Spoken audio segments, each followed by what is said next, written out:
Confucius Teachings on Building a Happy Life. 13.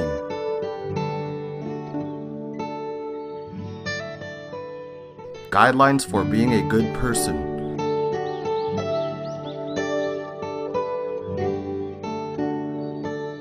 A foundation for Mahayana Buddhism practice. Validated by Master Jinkong. Speaker, Teacher Tsai Lixu.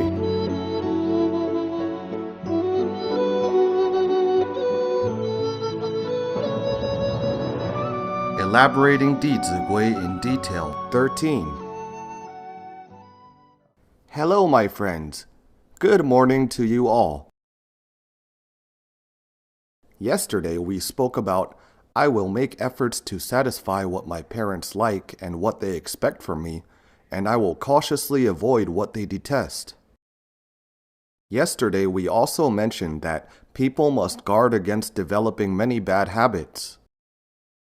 We talked about the problems of gambling and lust. And the ancient text lists 4 bad habits which must not be allowed to grow. They are arrogance, extravagance, lust, and idleness. For the idleness, most importantly, parents must help children develop an attitude of diligence and the habit of doing chores from a young age. Yesterday, we also discussed the benefits of doing chores. Firstly, by doing chores, children will know gratitude. Secondly, they will develop the attitude of diligence and gradually accumulate the ability of doing things. The ability to do things should definitely not only be learned after they have grown up, it can be trained at home from childhood. Thirdly, it enables them to train their willpower, and lastly, their interpersonal relationships will be very good. During my teaching career, I taught natural science in school. After each class, there would be a lot of equipment to be packed. A few students would naturally stay to help clean up without my asking. My friends, how would you feel when you see such helpful students? Happiness would arise from your heart, and you would definitely give them extra care and support. So, children who are diligent would easily receive elders' guidance, care, and love. As for interacting with peers, their diligence will also directly impact their interrelationship with their peers. For example, if a child goes to study in a university and is staying in the same dorm with several schoolmates, when he first enters the dorm and sees someone cleaning the living room, he then lends a helping hand immediately. What kind of impression would he have on his roommates? An attitude of being helpful and being considerate towards others. Even though they have just met, he has already made a very good impression on his roommates. It will be very easy for him to integrate into the group. When entering a new environment, what will happen if a child was not used to helping out at home? For example, he continues to watch TV while others are cleaning the dorm. The others will not have a good impression of him. To make things worse, he would not understand others' toil and would often misplace stuff or tend to be forgetful. As a result, it will cause others not to be able to find shared items when they need them. At these times, their credibility and impression on the group would get worse and worse. When others' complaints gradually accumulate, they will eventually give vent to their repressed feelings. It is stated in the chapter of being cautious in Dizigui, I will always put my hat and clothes in the proper place, instead of carelessly throwing them all over and getting them dirty. All these good living habits would influence children's social life in the future. Without good habits, not only will they not be helping others, but they will also bring them trouble. So the habits of both diligence and physical labor will directly affect children's interpersonal relationships. Why are there many college students being expelled from school? What is the reason? Because of their extremely poor ability to take care of their own daily life. Their teachers and classmates were unwilling to interact and live with them. In Shenzhen, there was a college student who was expelled by his school. Later, a newspaper published a comic which depicted a student wearing a bachelor cap while being fed by his mother. The newspaper commented thus: "An exceptional student with exceptionally poor living habits." My friends, do not think this is an exaggeration. Indeed, he was still fed by his mother while he was in the college. Although his mother and he were deadly foes, he would not eat if his mother did not feed him. Such a grown-up still let his parents worry so much for him. But then again, why did this child have such an attitude? As a saying goes, had one known that this would happen, how could he possibly act this way from the beginning? In the beginning, when he was around 2 to 3 years old, how long did it take the mother to feed him each time? The whole family might have to run around the whole house. It might take 1 to 2 hours to feed him. It was indeed a backbreaking task. As we say, without norms and standards, it would be impossible to achieve one's virtues. This implies that parents must help children develop good habits and never ever spoil them. Once he is grown up and has developed his bad habits, you won't be able to turn him around anymore. During the semester, for example, when this student needed to talk to his teacher, he would go to the teacher's house without considering the time. Sometimes, he would ring the teacher's doorbell around noontime when the teacher was taking a nap.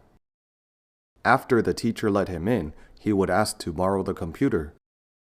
He would eat while working and let the crumbs drop all over, but he never bothered to clean it up. The teacher was very afraid of him, so were his classmates. If we wish our children's life to be smooth sailing in the future, we must help them develop good habits. Otherwise, these bad habits would unknowingly become great obstacles in their lives. When we know something is good, we must go to great lengths to make it a habit. Whatever is not good, we must make every effort to rectify it. Of course, we must start from ourselves and lead our children by example. We can also use this phrase, "what my parents like and what they expect from me," for our extended family. We should also try our best to fulfill the wishes of family members and relatives as long as it is within our capability. For example, our wife and children must have hoped that we would spend more time with them. A saying goes, all the success in the world cannot make up for the failure of a family. Many people say, "I'm so busy at work now, how would I have time to accompany my children?" They would quote the phrase, "One would lose his freedom once he engages in his pursuits." Were these words reasonable? This is called looking for excuses. As long as there is a will, there is a way. Of course, there are many situations that will happen in our interpersonal relations. So we must learn one skill. It is called the ability to refuse. Otherwise, our time would all be spent on entertaining others or on many matters which are not really related to our families and lives. Is it easy to learn to refuse? My friends, do you think it is easy to reject others? No, it is not easy. To refuse others, we can take out 2 powerful weapons. Most friends would not put you in a difficult situation once you took them out. The first weapon is our parents. For example, when your friends ask you to go out for drinks and fun, but you really do not want to go because you would have to stay up till 1 or 2 o'clock past midnight.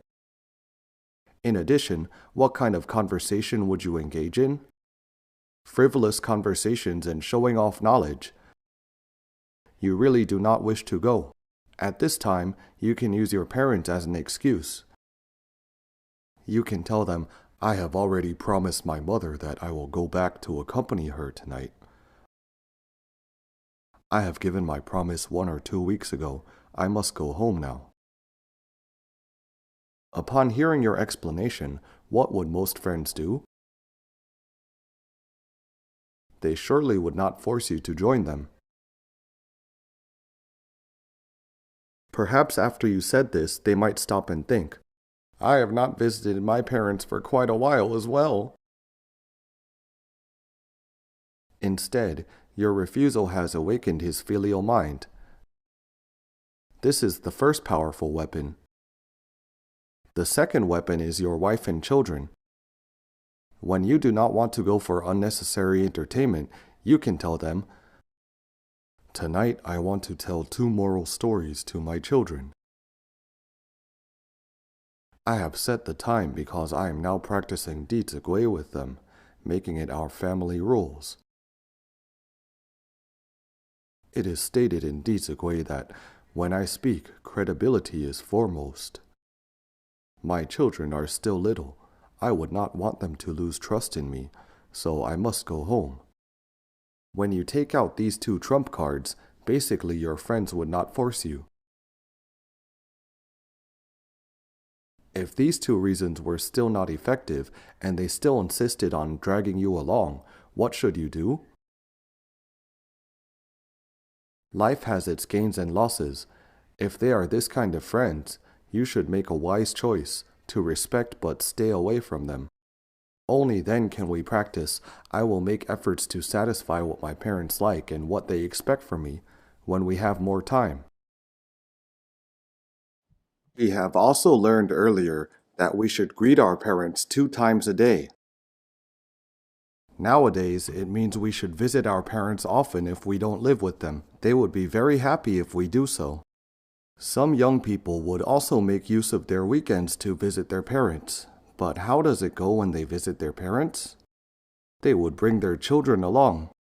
As soon as they entered the house, they would sit on the sofa and start reading the newspaper.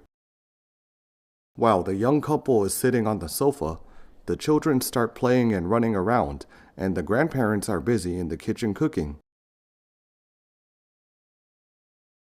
From early morning, the grandparents went shopping, then rushed home to cook. Finally, all dishes are cooked. The young couple put down the newspapers and say, time to eat. After enjoying the meal, they do not offer to help clean up. They would simply say, Mom, we have to go now. Making themselves scarce, they then take their children home. The grandparents would then sit on the sofa feeling exhausted, sigh deeply and think, Our life would probably be more relaxed and peaceful if they do not come home. We must understand that the purpose of visiting parents is to fulfill our filial duties, so we must be considerate of them. We should first give a call to our parents, telling them that we have gone shopping. At the parents' home, we should take the initiative to cook so as to reduce the burden on our parents.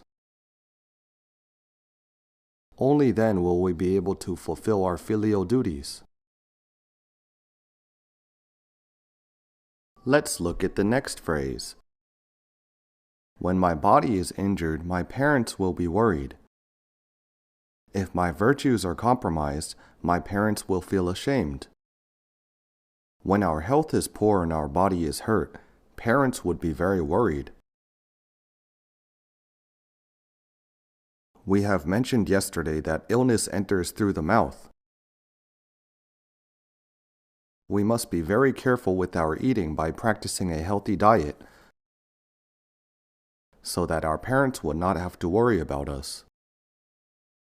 Other than eating, we must also take care of our bodies meticulously in daily life. When the temperature changes greatly during spring and autumn, we must remember to add or remove clothes. I remember when I was teaching in school, even though a cold wave had started, what clothes were many students still wearing? They were wearing short-sleeve shirts to show off their muscles. I would tell the student, "Put your jacket on. If you catch a cold, who will have to take care of you?" He thought about it and said, "My parents?" I said, "Right. If you could take care of yourself when you get sick, I would have nothing to say. But when you get sick, you will make your family members suffer, so you should have the responsibility of not letting yourself fall sick. When you are sick, your mother has to take leave in order to take you to the doctor, then bring you home before going back to work. Not only that, will she be at ease when she is at work? No, she won't. Therefore, we must always be mindful of the outside temperature so that we won't catch a cold. For instance, when we are exercising or hiking, we will be drenched with sweat. We must also remember to bring our towel and dry clothes when we go for exercise. When we are able to take care of ourselves in these details, our parents will feel more and more at ease with us. Many youngsters would say, "Why do my parents watch over me so much?" I would respond back, "Why do your parents have to watch over you so much?" It must have been that much of your behavior makes them unable to have peace of mind. If you can really take good care of yourself and your parents are at ease with you, you can then be truly free. If you are unable to take care of yourself in a lot of matters, and your parents do not remind you instead, they have failed to fulfill their parental responsibility. You must understand your parents' good intention and be more considerate. You can then obtain true freedom, and your parents will also have peace of mind. We must lead a disciplined life. Do not often stay up late. How many days do you need to restore your lost energy after staying up for one day? It may take several days. We should always pay attention to our diet and living habits so that our body would be well taken care of. There was a student who had caught a cold.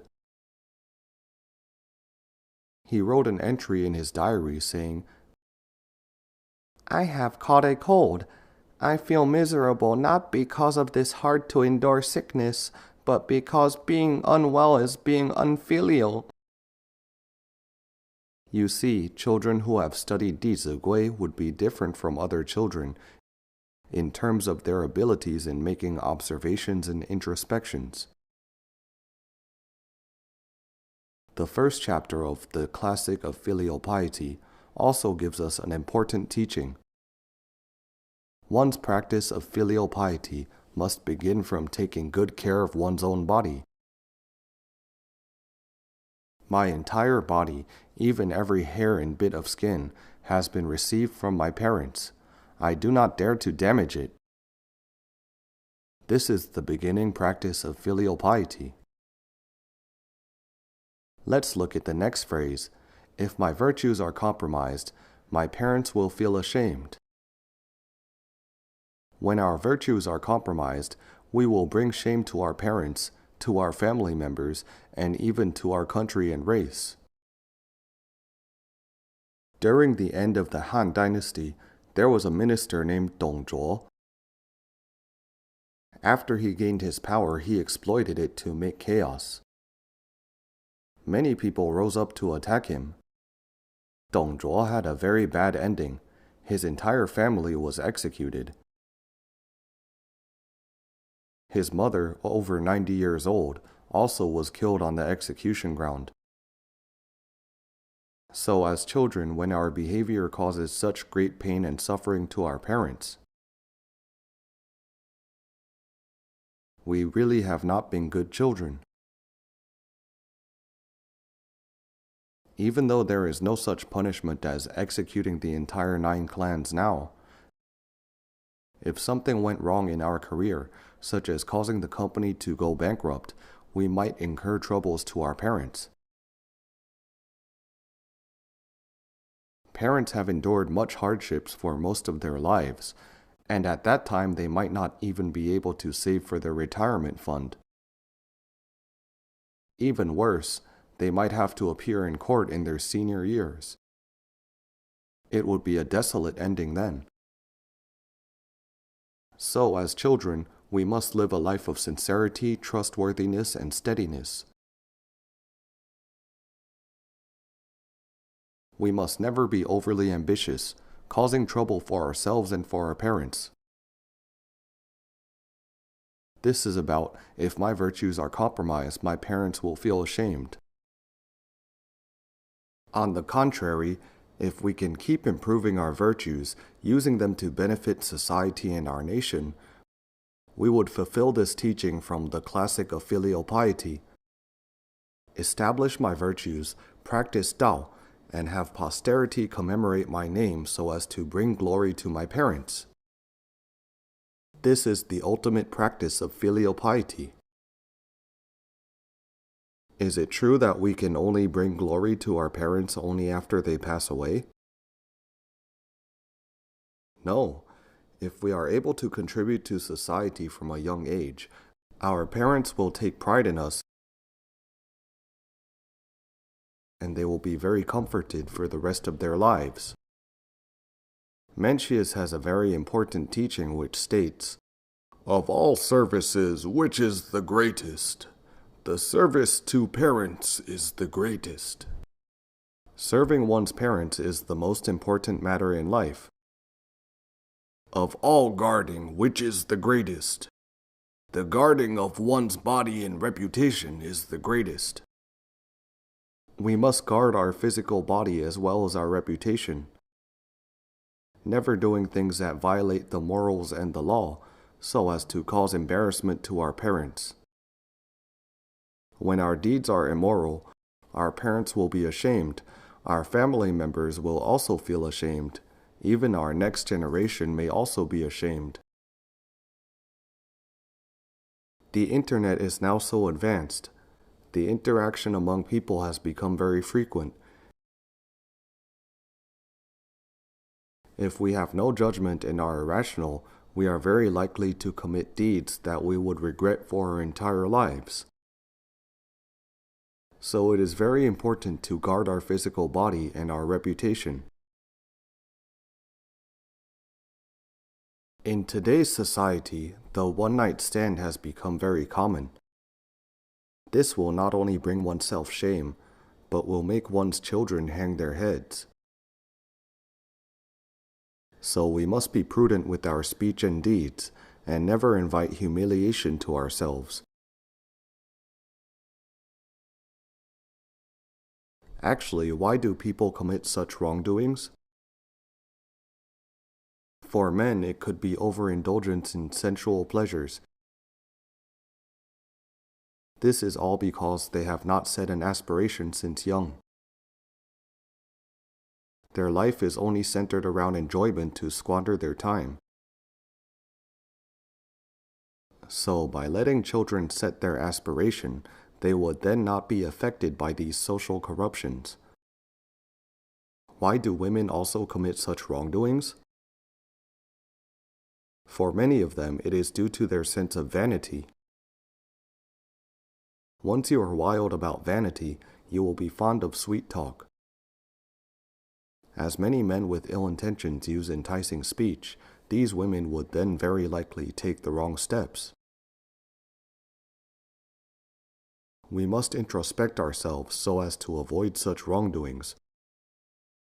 We must also teach children not to have a sense of vanity from young, but lead them to set aspirations instead. When they improve their morality every day and lead a fulfilling life, they will not commit such wrongdoings that cause a 1,000-year regret. This is about if my virtues are compromised, my parents will feel ashamed. When my parents love me, it is not difficult to be filial. When parents do not love me, my filial piety is then sacred. When we get along well with our parents, we do our best to attend to their needs. However, parents may sometimes have a bad temper. We must tolerate and forgive them at this time, because everyone's emotions will have ups and downs. When interacting with people, we must remember one principle. Whether others are right or wrong, we must request ourselves to do right. If today our parents treat us with bad emotions, and we also treat them back with the same attitude, then our parents are wrong. We are also wrong indeed. If we are wrong, do we still have the right to criticize others' wrongs? No, we no longer have the right.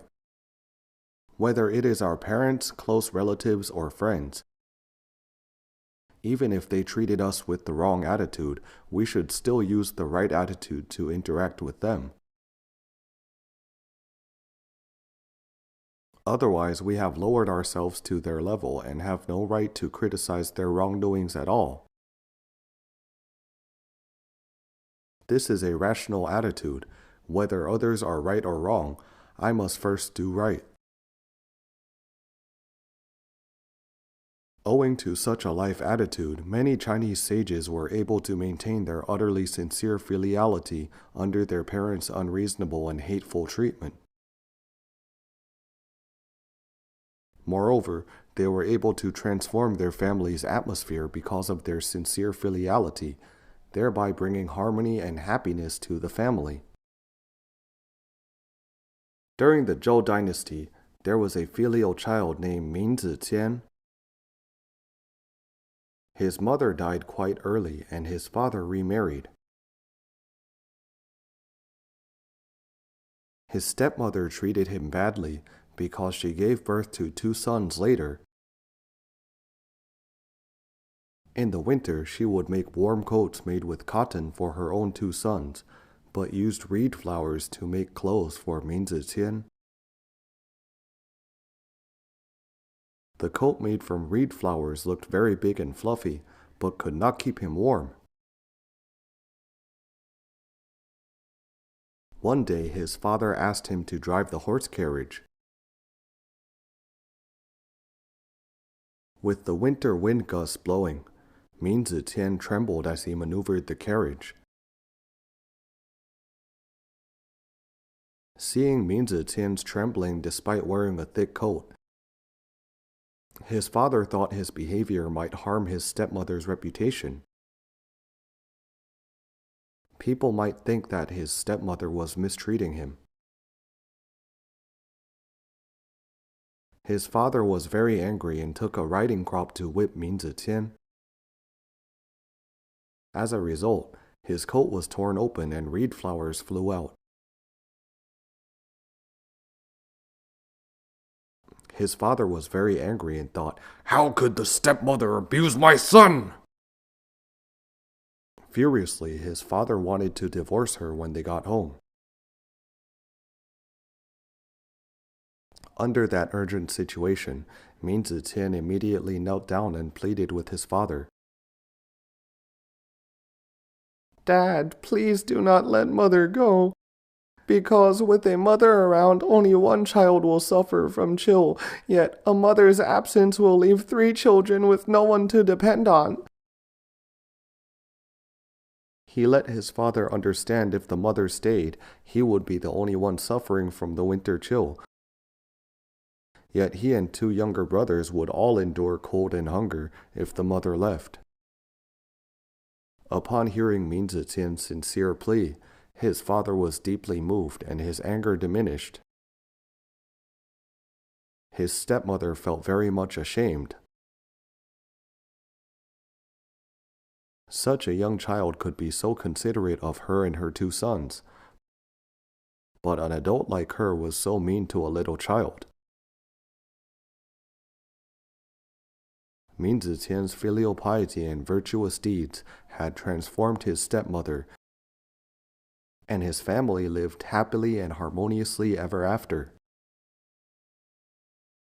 My friends, had Min Zetian not used his forgiveness, inclusiveness, and utmost sincere filiality to treat his stepmother, what would have happened to the family later? The family would have disintegrated.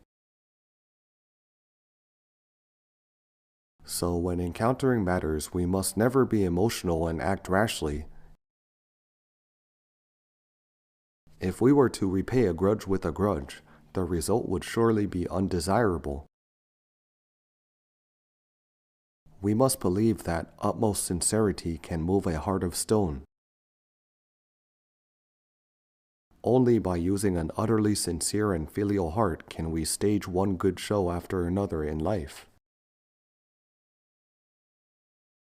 There was another filial child named Wang Xiang.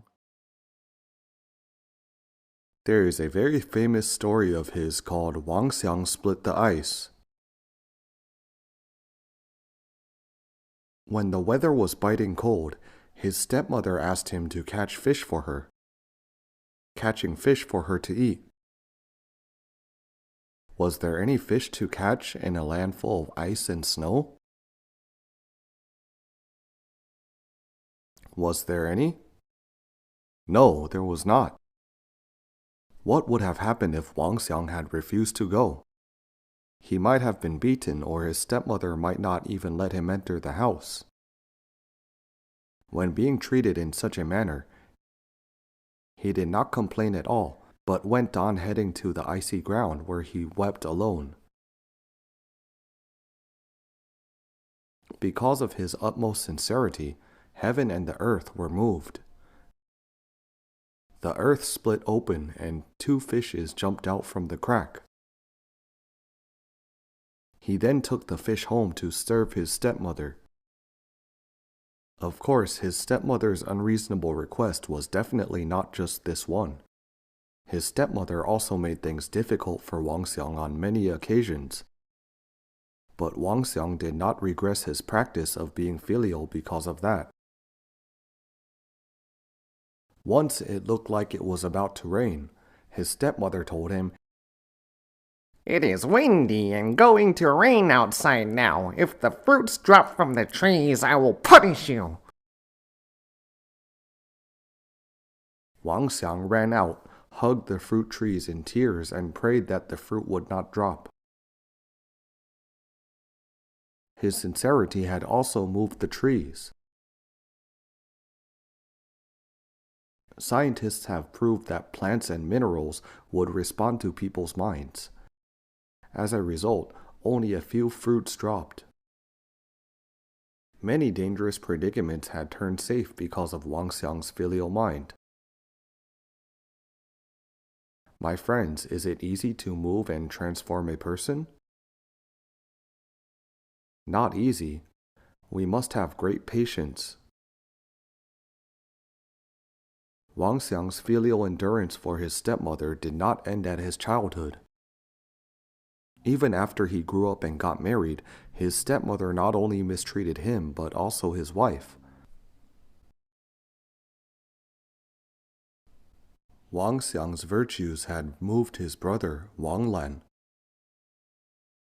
Wang Lan was his half-brother who had great respect for him because of his virtuous deeds. Every time his stepmother abused him and his wife, Wang Lan would bring his wife along to help Wang Xiang. Later, Wang Xiang's virtues got better and better, his reputation thus spread far. His stepmother became jealous and unhappy. Unexpectedly, she took a poisonous wine and gave it to Wang Xiang to drink. Wang Lan knew about his mother's plan beforehand. At the urgent moment, he snatched the glass of wine from Wang Xiang and wanted to drink it for his brother. My friends, what had Wang Lan used to dissuade his mother? He was using death to dissuade his mother. His mother quickly grabbed the wine and tipped it over on the spot. She felt very ashamed because her son was willing to sacrifice his own life to protect his brother. Yet she did not know when to stop.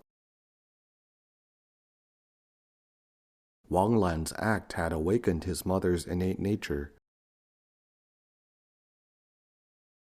and both brothers' utmost sincerity had transformed the family atmosphere. There happened to be a minister, Lü Qian, who had a precious sword. He presented the sword to Wang Xiang, saying that those who owned it would be able to shelter their descendants, thereby ensuring their success. When Wang Xiang received this sword, what was his first thought? Instead of keeping it, he immediately gave it to his half-brother, wishing his brother to have prosperous descendants in the future. Indeed, the two brothers were so virtuous, their posterity would surely receive excellent moral education. The Book of Changes states, "A family that accumulates goodness will surely be blessed with abundant fortune." Both brothers' posterity had been dukes and high-ranking officials for 9 consecutive generations, and they had contributed their service to society and country. So we must use our utmost sincerity to transform our family's imperfections. This is in regard to, when parents do not love me, my filial piety is then sacred. We will continue with the next phrase. Let's read it together. When my parents do wrong, I will urge them to change. I will make my expression pleasant and soften my voice. If they do not accept my advice, I will wait until they are in a happier mood to dissuade them again. I will help them understand by crying, and I will not hold a grudge against them if they end up whipping me. This is in regard to the situations when parents have faults. We have the responsibility to persuade them. We can also extend its meaning to include dissuading all relatives and friends at the time when they have faults. This is, when my parents do wrong, I will urge them to change. I will make my expression pleasant and soften my voice. If they do not accept my advice, I will wait until they are in a happier mood to try to dissuade them again. I will help them understand by crying, and I will not hold a grudge if they end up whipping me. This phrase is actually very incisive.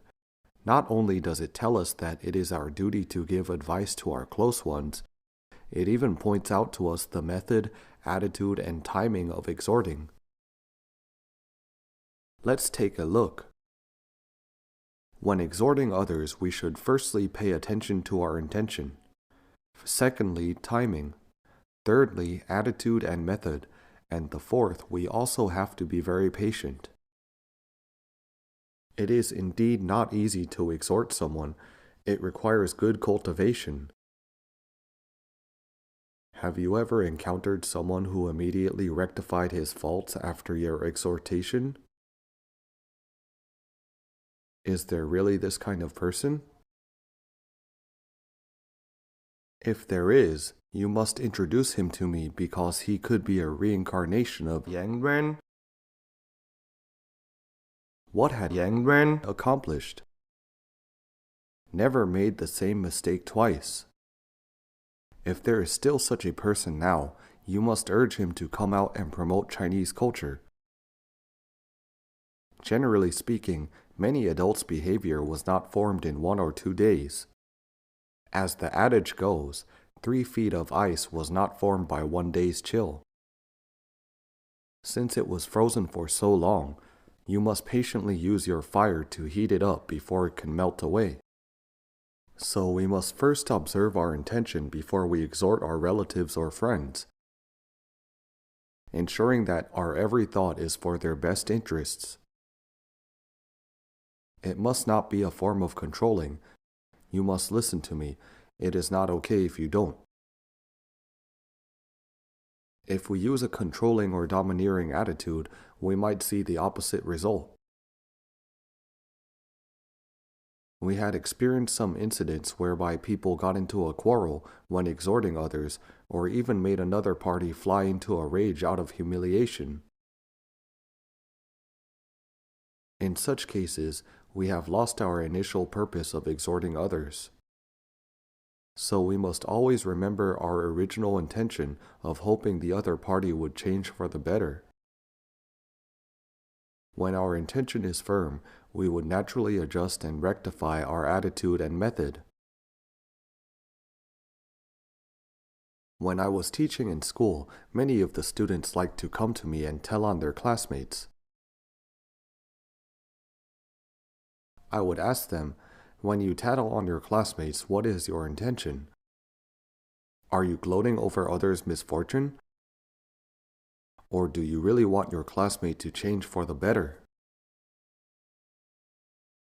By asking these questions, it would enable the student to reflect on his intention.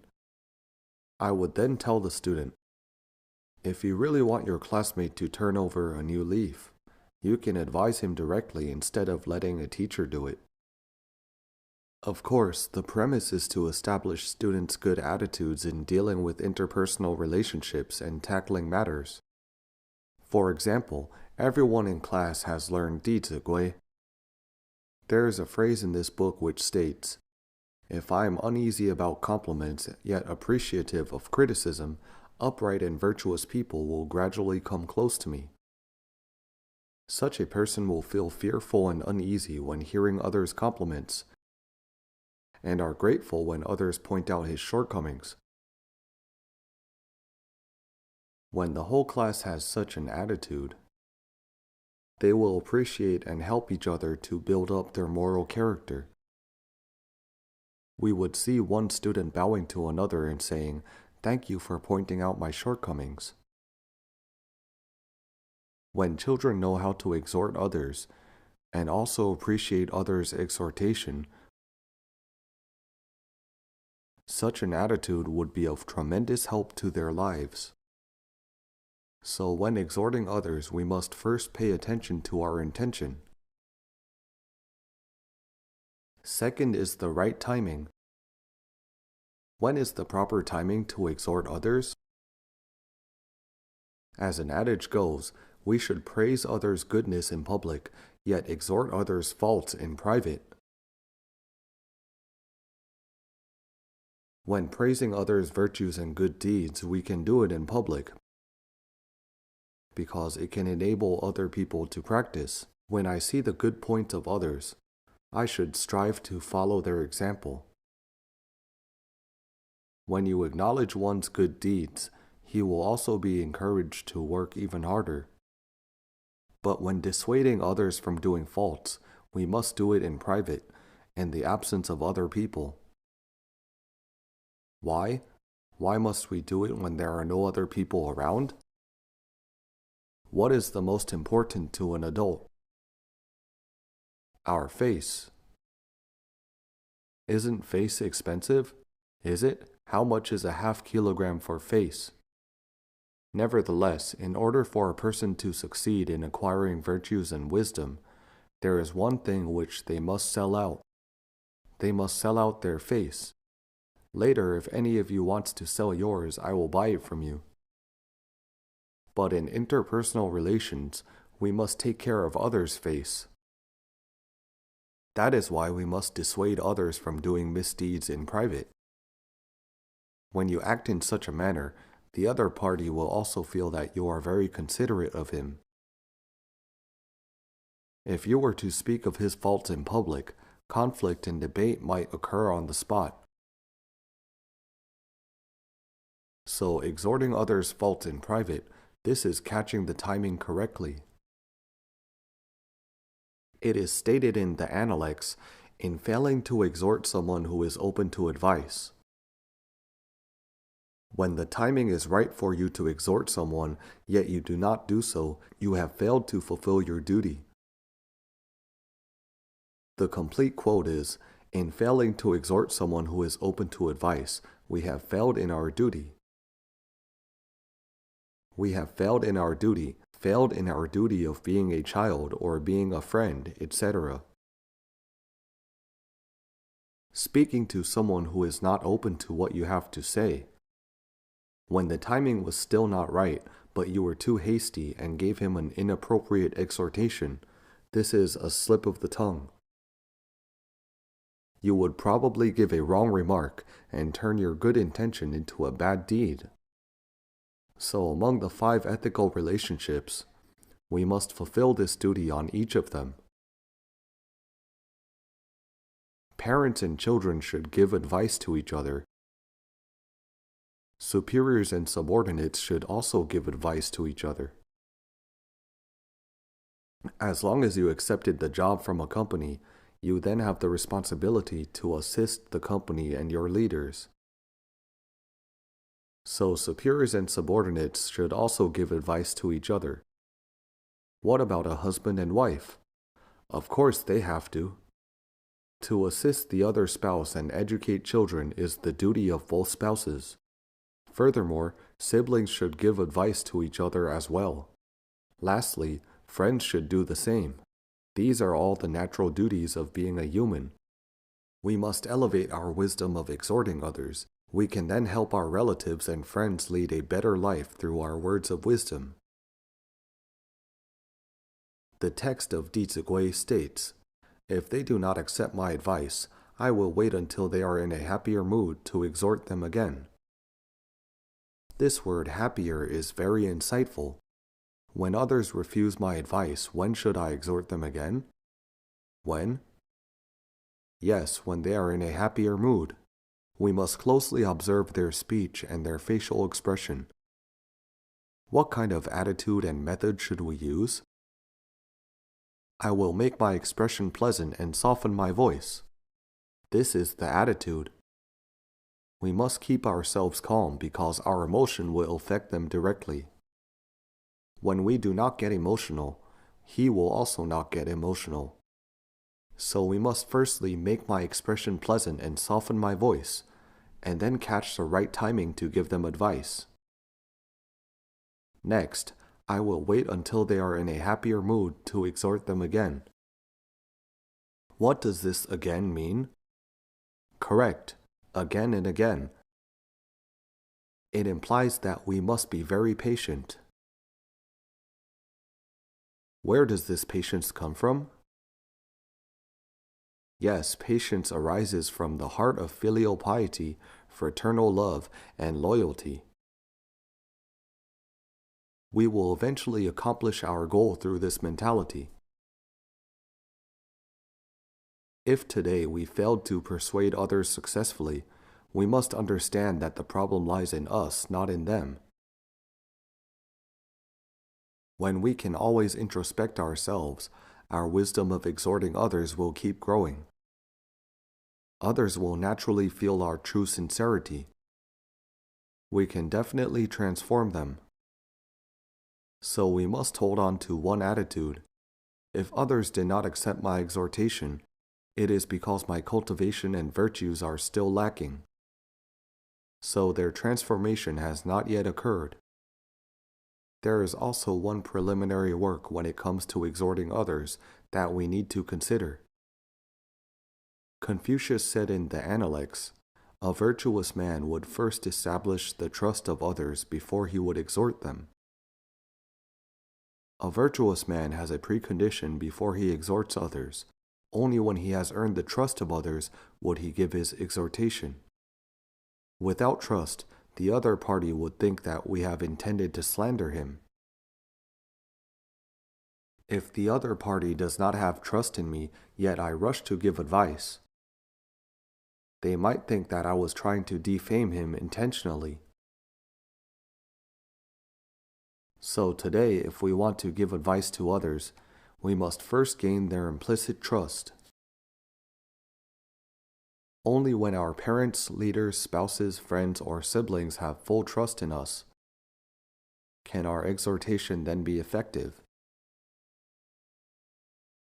How can we earn others' trust?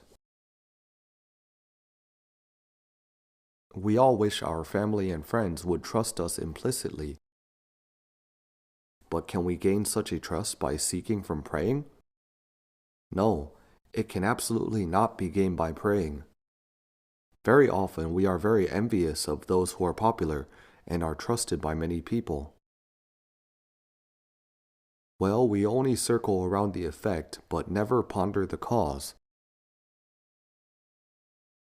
So next class, we will learn about how a person can earn the trust of others. Thank you all. For MP3 and full transcripts, please visit mahayanapureland.org.